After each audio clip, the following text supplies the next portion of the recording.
Hello everyone, Johnny Hurricane here from GamersHeroes.com, and today we will be talking about definitive editions of video games, as Mafia 2 Definitive Edition has released, and Xenoblade Chronicles Definitive Edition is coming out this Friday, and one of these games is not like the other. Let's get started. Alright, so yeah, first and foremost, we are in my backyard today as opposed to on the lake. It's just too windy. It's also really hot. There's still a subtle breeze coming in this way, but it feels much better and it is not blasting into the microphone. Might hear the birds a little bit more and some bugs flying around, but we're just in my backyard today as opposed to down at the lake, even though it is a lovely day. Anyways, let's get into the video. Definitive Edition. So Mafia Trilogy, although only 2 of the games have released, came out. Definitive editions of Mafia 3, Mafia 2, Mafia 1 will be getting a remaster, but we're going to focus mainly on Mafia 2 today, as I haven't tried Mafia 3 Definitive Edition. I played the original, so I don't really know why you needed the Definitive Edition, that one, but it is what it is. 2, on the other hand, we have some pretty big issues. Here's the thing. I'm a pretty big fan of Mafia 2, at least the story and the characters. The gameplay, the open world, it came out when open world games were kind of just starting. So yes, it is an open world, but there's not a lot to do. That's just a product of its time. That's not an issue. I went in expecting that because I already played through it. But it comes with all the additional DLC at the end of the game, and that is what I was interested in because that focuses mainly on characters and story. There are some problems, however. Let's define Definitive Edition real quick. In my eyes, and I imagine most people's eyes, Definitive Edition of whatever, whether it's a game, a movie, heck, even a book, whatever it is, the object of the Definitive Edition is the best product, the superior, the best version of said product. And this is not it. So we have some glaring issues. First and foremost, this one's kind of minor, but you will notice it. When you start the game, you get a cutscene. Every game gets a cutscene. Here's the thing. My mic's down here. I don't know if you can see it. I don't see it. But anyway, my mic's down here. There's a little, it's a symbol. It's hang loose, right? You're supposed to do pinky to the mic and then thumb up towards your mouth. That's the distance you want from the mic. So someone went in and just decided to right click on the audio file and boost the gain like way too high, because basically it sounds like someone's microphone is in their mouth and they're just like for the whole cutscene. So you turn it down. And then you got to turn it back up in-game because the audio in-game is fine. I've played about 6 hours, but the audio in-game is pretty fine. There's a bird over there chatting with another bird. So it's fine. You turn it back up and you're like, whatever, that's just one off. Next cutscene plays, it happens again, and then you got to turn it down again because if you have it up, especially if you have headphones on, it's going to blow your ears out. I don't know how this got through. I don't know how someone didn't just listen to the first freaking cutscene and the second cutscene like 15 minutes later and figure out, well, that's not gonna work. That's all right. There's not that many cutscenes. You can overlook that. No problem. All right. Number 2. So you play as a guy named Vito, and you come home from World War II. Your friend Joe picks you up and he drives you home. There's a problem that is indicative of the entirety of the game, and it's a problem in most open world games, but there's not enough going on for you to really recognize anything else. So what happens is immediately, the first thing you do when you get off the airport and Joe starts driving you home is pop it. Just this big rock right on the right side. I have footage of it, you'll be able to see it. It's just, as soon as you load in, it's like there's nothing there, and then boom, big rock. And it's a big problem with the driving in general. As you drive, there's a lot of pop-in. There's trash cans, there's bushes, there's cars, there's all sorts of things that you basically see on the side of the road, except people, they don't tend to pop in that much. But as you're driving, you consistently will have this pop-in. And it shouldn't be an issue in a game that came out on PS3 and now is on PS4 or Xbox 360 and now is on Xbox One, you know what I mean? Yeah, you'll expect a little bit of pop-in, but this is just like egregious, atrocious. It's all the time. And I mention it, and I mentioned driving specifically because this is where the big problems come in. Mafia 2's driving's not good. It wasn't good to begin with, and it hasn't really been adjusted. We'll talk about Xenoblade in a moment, and there's a fix in Xenoblade for things, for movement in general, that I think really would have helped out Mafia 2, the Definitive Edition, but it didn't. The other problem, outside of the pop-in, is there is a lot of frame drops. I'm one of those guys who would rather have 30 stable frames than 60 non-stable frames. I know there's a lot of you out there that I don't play unless it's 60 frames. Well, here's the thing. If it's not a stable 60 frames, it ain't worth it. And it is not stable on the PlayStation 4 Pro. I've read on the Xbox Series X it's a little bit better, but not Series X, Xbox One X. Microsoft and their freaking naming things. But anyways, it's not stable on either platform. And it happens mainly when you're driving. So when you're driving and you're going straight, it's all good. This is me adjusting for the wind, by the way. It's fine. You have the pop in, which you might deal with, you might not. It's noticeable. But then as soon as you take a turn, here's the other thing. It's when you start playing the game, it is winter, so the roads are already crap. It starts chugging. You start getting frame drops. I've never run into one that's so bad that I've actually like spun out and crashed completely, but I have spun out a couple times because I over adjust due to the frames dropping. And it's not just like one corner. It's like when you're in the city, you take a right, take a left, take another right. Every time you take the corner, it happens every single time, and you do a lot of driving in this game. I'm talking a lot. I would say probably, well, I don't know, freaking 1/3 of the game at least is driving, probably more than that, because there's not a ton to do in the open world. And the driving's a little rough as it is. But the problem is the frames. And I haven't run into it a ton while fighting or anything like that. I have noticed it a couple times, but it's mainly driving. There are a couple of other issues as well. I've not had any of these bugs, thankfully, but I have read about them. As I said, I've only played about 5 to 6 hours of the game, but sometimes you have button prompts like you have to plant dynamite or you have to open a safe for a mission or whatever. It's a button prompt and it doesn't pop up for you in your mission. Well, if it doesn't pop up, unfortunately, you have to restart the entire mission. That is not an issue if the mission's like, 10 minutes long, whatever. 10 minutes, not a big deal. However, if the mission is like 30 minutes long, which some of these are, especially the ones where you have to do a lot of fighting, and it is last generation shooting, third person shooting, so it is rough. Auto aim hasn't really, wasn't really there. And now you're starting a 30-minute mission over again, and what if you get there and the button prompt doesn't work again? Well, how long are you gonna sit there and do this mission over and over again until you're just like, you know what, screw it. For me, not that long. For most people, not that long. This should not be a problem. I don't get how a game works fine in one version, and then I upgrade it to the next engine and the button prompt stop, but this is not something that should stop working. You know what I mean? It doesn't make any sense. And then there's other things where Vito will just get stuck just climbing over ledges, things like that. And if he's stuck, again, you got to restart the entire mission. Definitive best version, not the best version.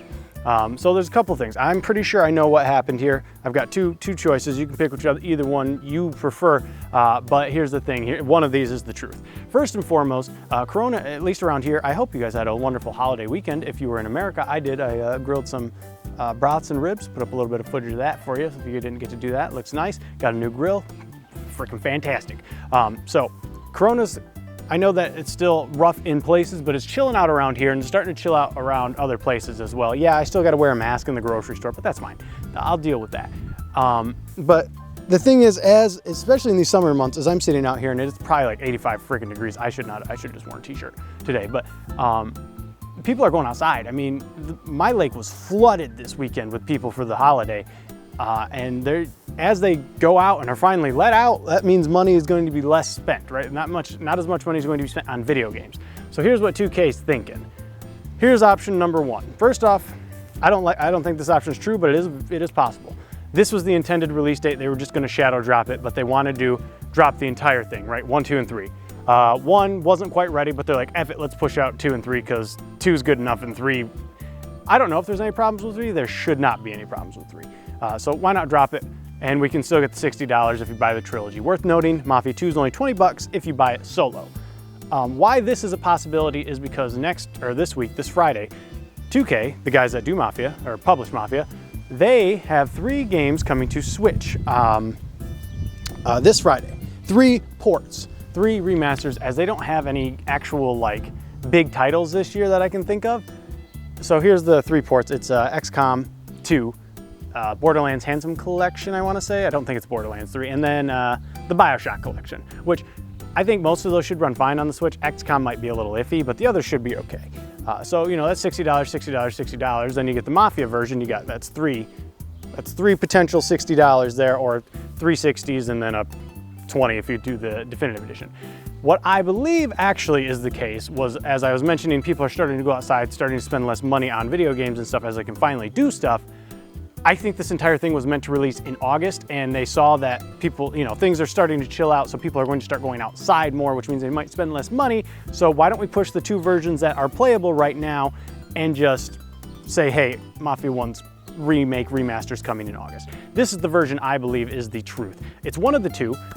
As I said, 2K does not have any big games. They have NBA 2K, and you got to remember when we're talking about 2K that when it comes to games in general that they do, they want to milk every cent they can out of you. NBA 2K is basically a glorified gambling basketball game. Well, the gameplay is fantastic.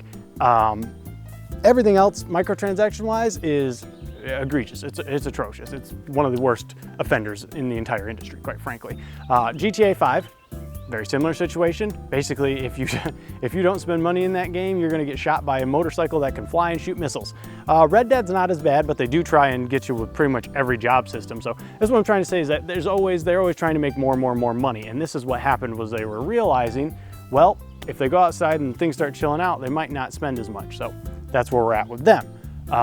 And they do have that Godfall PS5 game, which I assume is on Xbox Series X as well, but I don't know. I don't know if that's hitting release because of the coronavirus, the PS5 release. I don't know if the PS5 is still coming. They say it is, but we'll see. And the presentation at the Game Awards for that game, the guy that was presenting it, he could have just been scared of the crowd, but really it seemed like he was not confident in his game at all.